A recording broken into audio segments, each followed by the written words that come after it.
Right now, somewhere near you, someone is skipping breakfast on purpose. Not because they are busy, because an app on their phone told them not to eat until noon. Is that actually doing anything for their body? Or is it just a very expensive way to feel hungry? Intermittent fasting has become one of the biggest diet trends on the planet. Search interest exploded over the last decade. Celebrities swear by it. Entire apps exist just to count down the hours until your next meal. But here is a question almost nobody stops to ask. Does it matter how you skip the food? Or does the body just care about the total number of calories at the end of the day? Fasting itself is not new. Long before it had an app or a hashtag, going without food for stretches of time was simply part of being human, whether by necessity during lean seasons, or by deliberate choice in cultural and spiritual traditions found all over the world for thousands of years. What is new is the packaging. Today it comes with specific rules, specific windows on the clock, and a promise that timing your meals right can outperform simply eating less. So what does intermittent fasting actually mean? In research, it usually falls into three main styles. The first is time-restricted eating. You eat all your meals inside a shorter window, say 8 hours, and fast for the remaining 16 hours of the day. Skip breakfast, eat lunch and dinner done. The second is alternate day fasting. One day you eat normally, the next day you eat little to nothing, and you keep flipping back and forth. The third is whole day fasting, sometimes called the 5-2 approach. 5 days a week you eat normally, and 2 days a week you cut way back. Have you ever tried any of these? Be honest. Did you make it past week 2? Because here is the uncomfortable secret the wellness industry does not advertise. Most people who start a fasting plan do not fail because their biology rejects it. They fail because sticking to a rigid eating window, week after week, month after month, is genuinely hard. And yet the appeal makes sense. The oldest, simplest way to lose weight, eating fewer calories every single day, sounds boring and demands constant willpower at every single meal. Fasting offers something different, a psychological shortcut. You do not have to say no to food all day, just during a defined block of hours. Underneath the trend sits a genuinely interesting scientific idea. Your body runs on a kind of internal clock, the circadian system, and it governs far more than sleep. It also shapes how you process sugar, fat, and energy throughout the day. Some researchers believe eating in sync with that clock, for example finishing dinner earlier and giving your body a longer nightly break from digestion, could improve blood sugar control and fat burning independent of how much weight you actually lose. There is also the idea of metabolic switching. During a long enough fast, your body supposedly shifts from burning readily available sugar to burning stored fat instead. A switch that some scientists suspect could reduce inflammation and improve insulin sensitivity over time. Most of that evidence, though, comes from animal studies, mice on restrictive feeding schedules in a lab. Whether the same switch meaningfully changes outcomes in real humans living real lives has remained a genuinely open question. For years, the research trying to answer that question had a major blind spot. Study after study compared one single fasting method against a normal diet, or against eating whatever you want. Almost nobody compared the fasting methods directly against each other, or against plain old calorie counting, in the same analysis.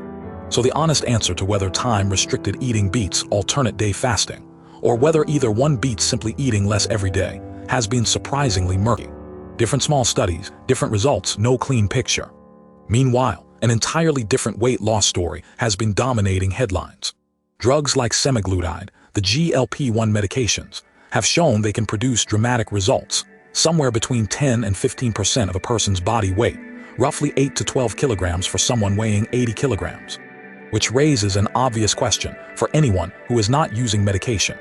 How close can a free lifestyle change like fasting actually get to that kind of result? Is it in the same league, or is it playing a completely different game? To settle all of this, a research group was commissioned by the European Association for the study of diabetes to build the single largest head-to-head comparison ever attempted. Not one more small trial. An analysis pulling together nearly a century of existing evidence into one picture. They searched 3 major medical databases from their very first entry all the way to November 2024, hunting for every randomized clinical trial that tested fasting, calorie restriction, or unrestricted eating in adults for at least 3 weeks. What they built was not a simple pairwise comparison.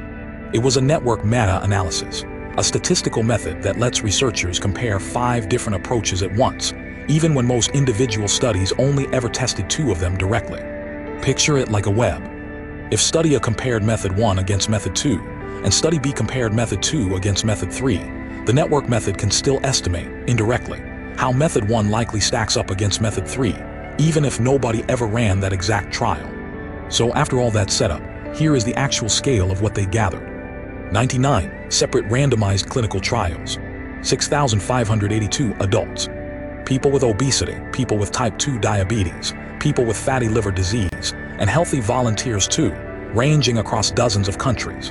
That makes this, by a wide margin, the most complete comparison of intermittent fasting methods against each other, and against plain calorie counting, ever assembled. So what did nearly 100 trials and over 6,500 people actually reveal, once the numbers were finally compared side by side?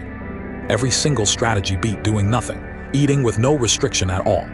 Alternate day fasting produced the biggest drop, 3.40 kilograms on average. The 5-2 style whole day fasting came next at 2.36 kilograms. Plain calorie restriction, the boring option, reduced weight by 2.11 kilograms.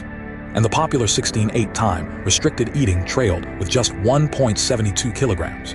The researchers set a specific bar for what counts as a meaningful result, 2 kilograms. Below that, the difference is considered too small to matter in real life. Notice that time-restricted eating, the single most popular fasting method online, the 16-8 window, fell short of that bar. Now for the moment that really matters to anyone who has ever wondered if fasting beats simply eating less. Only one method, alternate day fasting, actually outperformed plain calorie restriction, and only by 1.29 kilograms. It also edged out the other fasting styles by similarly small margins, 1.69 kilograms better than time-restricted eating, and 1.05 kilograms better than the 5-2 method. Between time-restricted eating and the 5-2 method themselves, there was no meaningful difference at all. These are real, randomized, controlled experiments, not surveys asking people what they remember eating. People were randomly assigned to a diet group, so this is genuine evidence of cause and effect, not just an association. Still, only a handful of trials ever compared two fasting methods head-to-head directly, so most of these specific comparisons rely partly on the indirect, networked estimate rather than a single direct trial. Here is where the story gets even more interesting. Everything you just heard mostly holds for shorter trials, under 24 weeks. But once researchers looked only at the longer studies, 24 weeks or more, something changed. In those longer trials, the advantage of alternate day fasting over calorie restriction disappeared completely. All the approaches still beat eating with no limits at all, but among themselves, it was essentially a tie. In other words, whatever edge fasting has, it seems to show up early and then fade the longer you stick with it. Weight was not the only thing measured. Alternate day fasting also produced the biggest drop in cholesterol markers, edging out time-restricted eating on total cholesterol, LDL cholesterol, and triglycerides. The 5-2 method also beat time-restricted eating on total cholesterol, but on two very important markers, blood sugar control measured by hemoglobin A1C and the good HDL cholesterol, none of the diets beat each other. No fasting method proved better than any other, and no fasting method proved better than plain calorie counting. So why does adherence keep coming up as the real obstacle? Because the data on sticking with these plans is sobering.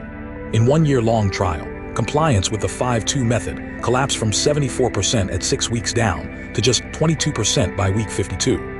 Side effects were mostly mild but real: constipation, nausea, hunger, dizziness. One participant fainted from low blood sugar. These are not dangerous diets for most healthy adults, but they are not free of friction either. So let us put the semaglutide comparison back on the table. Those GLP-1 drugs can produce 10 to 15% body weight loss. The best fasting method in this entire analysis, alternate day fasting, only pulled ahead of ordinary calorie counting by about 1 kilogram, and ahead of unrestricted eating by roughly 3 kilograms. That is not the same league at all. Fasting remains a legitimate, accessible, medication-free option for people who want it. It simply is not competing in the same weight class as pharmaceutical treatment, and this analysis makes that gap explicit for the first time with real numbers. Now let us look at exactly how the scientists reached these conclusions and who did the work. The study was led by Gila Semnani-Azad and an international team of researchers, published in the BMJ in 2025, one of the oldest and most respected general medical journals in the world. 2 independent reviewers screened every study for eligibility, and disagreements were settled by a third reviewer. Data from each trial was extracted independently and checked again by a separate reviewer, standard practice to avoid mistakes creeping into an analysis this large. Of the 99 trials, the typical participant was 45 years old, with overweight or obesity, and the group was 66% female. Most trials lasted around 12 weeks, and only 5 trials ever followed people for a full year or more, which is itself a notable gap in the evidence. The certainty of the evidence was graded using a formal international framework called GRADE. For body weight, the confidence ranged from moderate to high.